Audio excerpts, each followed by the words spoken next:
नमस्कार. आज मी बनवणार आहे कुरकुरीत आणि आतमधून सॉफ्ट असे केळ्याचे काप. उपवासाला चालतील असे. तर इथे मी वरीचं पीठ घेतलेलं आहे, तिखट घेतलेलं आहे, मिरची पावडर म्हणजे आणि मीठ घेतलेलं आहे. बस आपल्याला 3 साहित्य फक्त लागणार आहेत.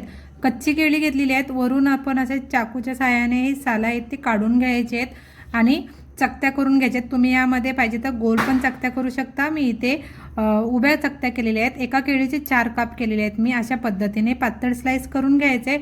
स्वच्छ पाण्याने 1-2 वेळा धुवून घ्यायचे छान असं. हे बघा अशा प्रकारे मी हे पाण्याने धुवून घेतलेले आहे. आता आपण जे पीठ तयार केलेलं आहे वरीचं पीठ आणि यामध्ये मिरची पावडर आणि मीठ फक्त एवढंच घातलेलं आहे. शेंगदाणा तेलामध्ये खरपूस असे तळून घ्यायचे मंद आचेवरती. फास्ट गॅस करायचं नाही तर वरीचं पीठ घातले तर ते करपलं जाईल. आणि दोन्ही बाजूने असं मस्त असं तेलामध्ये शॅलो फ्राय करून घ्यायचे. कुरकुरीत असे चटपटीत असे केळ्याचे काप नवरात्री उपवासामध्ये चालतील. तर अशा पद्धतीने केळ्याचे काप मी मंद आचेवरती तळून घेतलेले आहेत. मस्त असे शॅलो फ्राय केलेले आहेत आणि तुम्हाला आवाज ऐकवते एकदम कुरकुरीत झालेत आणि आतमधून सॉफ्ट असे चहाबरोबर खाण्यास तयार आहेत.